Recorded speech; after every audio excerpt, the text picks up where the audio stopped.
What's going on, everybody? C4 here. Welcome back to the channel. A little bit of a double upload tonight. And on this beautiful Friday evening before Super Bowl weekend, I haven't been able to go on my Discord. I haven't been able to go on Twitter without being tagged relentlessly about the Carson Wentz rumors. If you've been living under a rock and haven't checked out football Twitter over the last 36 hours, there are reports that a lot of teams are aggressively trying to trade for Carson Wentz. Now, I will say it's a little suspect that Wentz right now is the hot quarterback with Deshaun Watson very much still on the market, unless there's something we don't know, and maybe there's already a deal in place for Deshaun Watson to go to Miami or to go to New York, for an example. But Carson Wentz, a lot of the Eagles beat reporters are making something out of Wentz not having a welcoming, positive PR tweet to welcome Nick Sirianni as the new head coach for Philadelphia Eagles. And I'm not going to be as, I would like to say, ridiculous as a lot of the people that are trying to get clicks and stuff like that in the Eagles media, because I don't think it's that big of a deal, honestly. I haven't seen a bunch of Eagles do a welcoming tweet. It is maybe a little suspect that the face of your franchise quarterback isn't doing something like that. And I guess that at that point, it is adding fuel to the fire that Carson Wentz no longer wants to be a member of the Philadelphia Eagles, even though essentially the Eagles chose Carson Wentz over Doug Peterson. But for all we know, the writing could have been on the wall. Wentz was not coming back either way, so Philadelphia knew that they're heading for a complete rebuild, and that is why they moved on from Doug Peterson.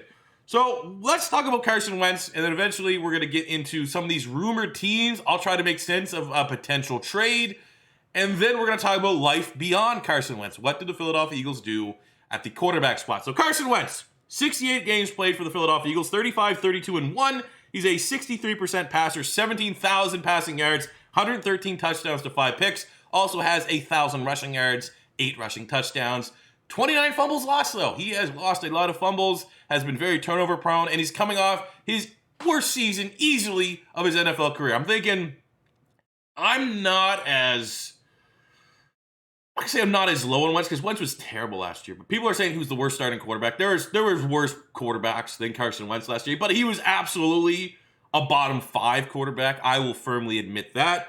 And so it's a tough spot for the Philadelphia Eagles, because it's not like you're selling high on a disgruntled player that's at least had a respectable season. You are trying to ship, if this is true, Carson Wentz when his value is at an all-time low. He just recently signed a 4-year, $128 million contract with the Eagles, which averages about $32 million per year. And what the cap implications are for the next season for the Eagles or for whatever team works with Carson Wentz. And I'm not going to be super 100% accurate on this, because obviously a lot of money can get moved around that isn't just available on SpotRack. But he has roughly a $34 million cap hit, and if Philadelphia cut him, that's a $59 million dead cap hit. So that's not going to happen. So if they're going to trade him, there's obviously going to be a restructure. A lot of people have made the assumption that if Wentz truly wants out of Philadelphia, he can forfeit some of his bonuses and essentially pay his way out of Philly. And if he does that, I will say right now, above this, bringing all that information, I still would at this point prefer Carson Wentz try to redeem himself and remain the quarterback in Philadelphia. I still think that this downfall of Carson Wentz has above and beyond been the failure of the Eagles organization. The front office has failed Carson Wentz at pretty much every turn. And absolutely, it's very frustrating to see Carson Wentz, essentially, if all these reports are true, basically kind of get the middle finger to the team and be like, there's nothing wrong with me. It was an off year because you guys sucked, and trade me now. I would absolutely love Carson Wentz to go on a warpath, be training with every available quarterback coach in the offseason, trying to have a revenge tour next season and be like, I'm going to prove everyone wrong. And thank God we no longer have Doug Peterson with his very lackadaisical and shell of his former self play calling. But if Carson Wentz buys his way to Philadelphia, I'm good cutting ties. I'm good moving on, because, if you really want out of a team that badly, I don't want you to be a part of my organization. I don't want you around. So yeah, if Wentz buys his way out, that's going to be a tough pill to swallow, but it is what it is. It's the nature of things, and I will wish him well on whatever team he goes to, but I definitely hope he would suck. So teams that are trading for Carson Wentz, I guess a lot of teams really wanted Matt Stafford, and when he got traded to the Rams, a lot of teams are like, all right, what's our next best option? And they obviously are going to look at someone like Deshaun Watson as too big of an investment to make, because I don't think any trade involving Deshaun Watson starts with anything less than 3 first-round picks. Very expensive for a guy that has a style in Deshaun Watson. How long is his career going to be? What is the longevity? He's not like Lamar Jackson taking hits continually as a scrambler, but he takes a lot of hits. He has a lot of wear and tear playing behind bad offensive lines in Houston. So there could be some skepticism about, am I going to mortgage my franchise on a quarterback who stylistically could be open to injuries, especially the longer his career goes. So then you're looking at it, well, what's the landscape? All right, we got Jimmy Garoppolo, maybe, in San Francisco. The free agency quarterbacks are terrible. Jameis Winston, no thank you. Last time he played, he was pretty much kind of Carson Wentz, even though he did have more yards and touchdowns. But turnover-wise, you can't look at the good of that Jameis Winston year with the Bucs without really acknowledging how bad it really was. Even though there was positives, that's like you saw Tom Brady this year. Even though Brady and Winston, I'm not going to make that comparison. But the Bucs have a very easy offense as long as you're a solid quarterback to put up yards and to put up touchdowns. And the fact that Winston had a staggering amount of turnovers was really, really, really bad. So understanding that it's a very depleted free agency market for quarterbacks and the trade market, I mean, if you are even remotely having a belief in your coaching staff that you can reclaim the Carson Wentz project, you can save him, you can bring him back to 2017 MVP Carson Wentz, then it makes sense that that's going to be your guy. That is your best decision because you're not going to have the ammunition to trade up, or you don't believe in Justin Fields, Trey Lance, Zach Wilson, whatever you want to call it. So I understand completely why there is a trade market for Carson Wentz. So we have 3 teams that have been very much linked for a potential trade for Carson Wentz. 3 teams that have been linked to be aggressively calling the Philadelphians with trade packages to try to bring them in. I'll start with the least likely, and that's the Carolina Panthers. I do not think Philadelphia, and hell, I don't think me personally, even with the bad year, I would trade Carson Wentz for anything less than a first rounder. Now, if we do get to a point where he absolutely wants out, wants to pay his bonuses or forfeit stuff to get off the team, it might be a little bit more difficult to claim a first rounder because at that point, all bridges are burned. He will not play. It could come into he's not playing. He won't show up, a holdout scenario. I don't think it would. But as of right now, we don't know it'll go to that. So Philly has a little bit of leverage.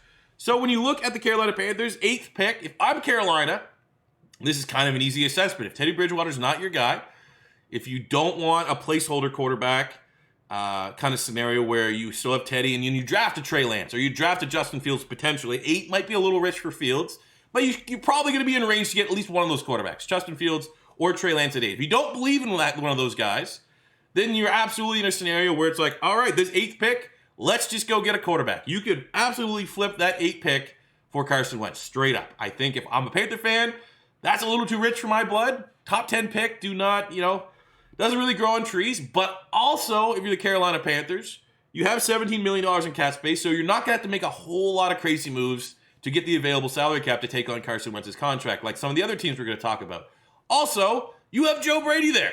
If I had, looking at coaching staffs, all the OCs in the NFL, I would say Joe Brady, the optimism of what he brought from LSU with Joe Burrow, he's probably a top 5 option at, being the whisper to fix Carson Wentz. I would absolutely gamble on Joe Brady being the guy. So you're in a perfect scenario where Joe Brady, he might not be in Carolina for a whole lot longer. It seems like it's only a matter of time till he goes and leapfrogs that OC job into a head coaching job. So if you understand as a Carolina Panthers that you have a very small window with this guy that might be the next great head coach, this is the time to go get someone like Carson Wentz that they truly believe that they can reclaim him. But again, that'd be so much salary to have split between. I don't think you can really move on from Teddy Bridgewater. So between Bridgewater and Wentz, that is could be $60 million, $50-60 million worth of salary cap, which is kind of ridiculous. But hey, the Panthers are a team people are talking about.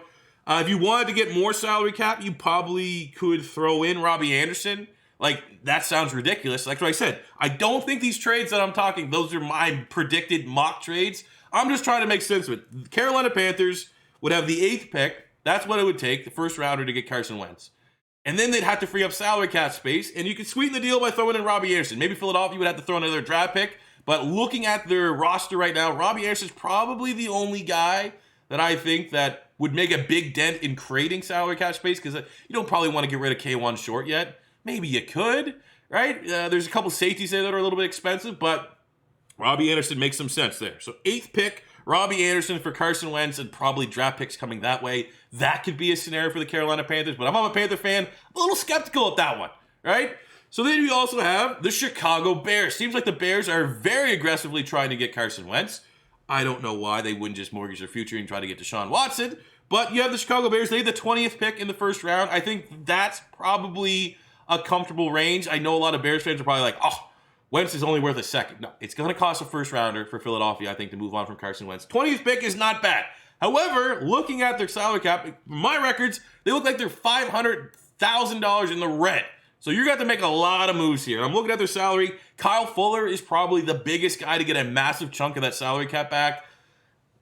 Again, like it's like, oh, is C4 suggesting 20th pick and Kyle Fuller for Carson Wentz?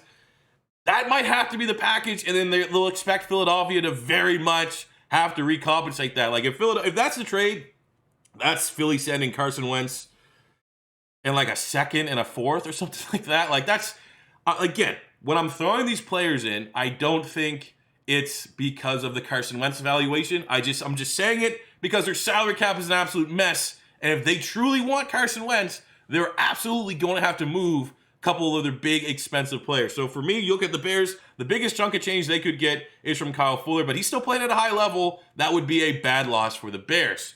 Another team, the third team that is kind of heavily linked with Carson Wentz right now is the Indianapolis Colts. They have the 22nd pick. So very much like Chicago, I think that if understanding it's going to cost a first to get Wentz, in the 20s is good. The back end of the first round, I think that's kind of fair value to take the gamble that you can get Carson Wentz back to 2017. Obviously, with Indianapolis, you have Frank Reich connection. It's almost a match made in heaven because how desperately they need a quarterback right now. They also have $78 million of salary cap space. So they wouldn't have to trade any players. They wouldn't have to make any big-time adjustments to their salary cap. They could eat Carson Wentz's salary. So right now, I would say I think the Bears are in a desperate enough situation, especially with how good their defense is, and right now they're in their prime. I think the Bears might be more aggressive because they know they absolutely need a quarterback. But I think just looking at the finances, I think the Colts make the most sense. Also, when you're the Colts, if the 22nd pick isn't enough for Philadelphia and they start holding you over a little bit, we have pretty much the entire Colts coaching staff now here in Philadelphia. So there's a time that you might be able to throw in a player or two that's not a massive impact playmaker that Philadelphia's like, yeah, we want this guy on our scheme, throw him in the deal is done. So there might be an inside advantage if the Colts truly want Carson Wentz. I'm not going to say that all these players are guys I would necessarily include, but potential Paris Campbell, Philadelphia could try to figure that one out. Rock Ya-Sin at corner, he's a guy that we absolutely could try to want. Nyheim Hines is kind of the dream here because that's absolutely the type of playmaker Philadelphia needs in their offense for Nick Sirianni. Again, I always got to reiterate because when I make that soundbite, I'm not saying that's what I would mock up. I'm just showing those are potential players that could move the needle for Philadelphia to choose the Colts over any of the other teams depending on what the trade packages are. So those are the three teams. The one that makes the most sense, easily from the salary cap standpoint and the coaching connection, is the Indianapolis Colts. I would say that if I'm Philadelphia, I would do it for, I'd say Rock Ya-Sin in the 22nd pick. I would give Carson Wentz in like day 2 pick, 3rd round pick, 4th round pick, somewhere in that range. But again, it's going to be crazy. I think it's going to be incredibly difficult to predict what exact compensation will happen if Wentz gets traded. I just know for me, if I was Howie Roseman, and I would be looking at my roster if that was the case with DK Metcalf already there. If I was Howie Roseman, I would be saying it has to be a first.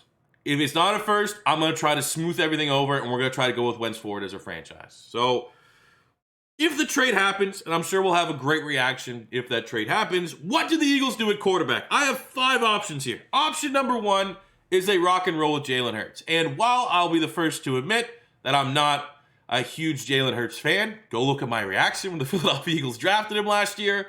He brought some juice. He absolutely brought some juice. But I don't know how you can watch what Jalen Hurts did last year and still understanding that he was a rookie and he will develop, hopefully, and will get better, hopefully. There's just so much limitations that he has as a passer that he clearly had on his evaluation and scouting report coming out of Oklahoma that I just don't know if he's ever going to be good enough to be much more than like an average quarterback. And an average quarterback, they have good NFL careers. I just think Jalen Hurts is much more likely to kind of be like a Tyrod Taylor, like a journeyman stopgap quarterback than he is to be, a Deshaun Watson, a Dak Prescott, a dual threat that can, that's accurate and can make timely throws and stuff like that. I just, those guys are his ceiling. Like Dak Prescott's his ceiling. His floor is obviously out of the league, I just feel like it's much more likely that he's just kind of like an average Tyrod Taylor type guy over, say, a Dak Prescott. I don't really make it seem like I'm dapping up Dak Prescott. I don't think Dak Prescott's elite by any means, but Dak Prescott's a good quarterback, and Philadelphia could win with a Dak Prescott. So I personally would not be happy, and I would not have this vision of Jalen Hurts being the Eagles quarterback going forward. So what are the other options? They could stay at 6. Regardless of what compensation they get for Wentz, if it is a first-round pick, which it's got to be a first-round pick, but they stay at 6, there's a good chance that either one of, if not both, Trey Lance and Justin Fields is there. The optics would be terrible if we trade North Dakota State quarterback and then draft a North Dakota State quarterback. But, you know, crazier things have happened. Like, that's probably my worst-case scenario. I'm personally not... I think Trey Lance is a solid player, but not for Philadelphia. And I think Justin Fields, I'm just a little too skeptical about an Ohio State quarterback. I'm skeptical about his processing. I'm skeptical about his decision-making. Hell of an athlete. Absolutely not saying I'm going to write off Justin Fields or anything like that. He's just a project that I, as an Eagle fan, would not like to undertake. But those are the options. They stay at 6. Option number 3, they could trade up for Zach Wilson. Now, that's another thing that's going to be interesting to read the board, because I think if the Jets really want Zach Wilson, it might cost the Philadelphia Eagles too much to get up to pick 2. And to get up to pick 2, it's going to easily be pick 6 and whatever pick they get for Carson Wentz. It'd be 2 first-round picks, probably even more. I'd say like a good idea, good baseline is what the Chicago Bears traded up for the 49ers to get Mitchell Trubisky. So it'd be very expensive to get Zach Wilson, but if Philadelphia is truly kind of going with the approach that we're drafting our next franchise quarterback, it's not going to be Jalen Hurts. Zach Wilson is my guy. I like Zach Wilson. I think there's enough there to get excited about. I think his play style is very exciting. I think his ceiling is very, very high. A little bit of concern about his durability. He had some injuries at BYU. And if you want to see the rest of my report on Zach Wilson, check out my Patreon, where I've already got my top 10 quarterback rankings. I think we did 15, actually. But if we stay in the draft, and we're talking about quarterbacks in the draft, Zach Wilson is the guy I would go for. But again, it would have to go with the board. If the Jets go Sewell, the Jets are truly committed to rocking and rolling with Sam Darnold, then absolutely look at trading up with the Miami Dolphins, something like that, and pick 3, getting Zach Wilson, leapfrogging the Atlanta Falcons, even though it looks like right now reports the Falcons are keeping with Matt Ryan. So the quarterback board, really, for Zach Wilson, all depends on the Jets at 2, but if we're staying at quarterback, that's my guy. Number 5, option 5 is look at the free agents, but it's bad. You have Dak Prescott potentially, but most likely he's staying in Dallas. Jameis Winston, Jacoby Brissett, Ryan Fitzpatrick, Tyrod Taylor. I'll be honest, I'd rather Jalen Hurts. I'd rather just kind of see if we can develop Jalen Hurts than have any of those free agent quarterbacks. The last option. This would be my preferred option, honestly. Deshaun Watson. I am a Deshaun Watson fan. I've been a massive Deshaun Watson fan dating back to his time at Clemson. That would be even above Zach Wilson. That's what I would do. I would say you want to go to New Jersey? You want to play with the Jets? And I'm not.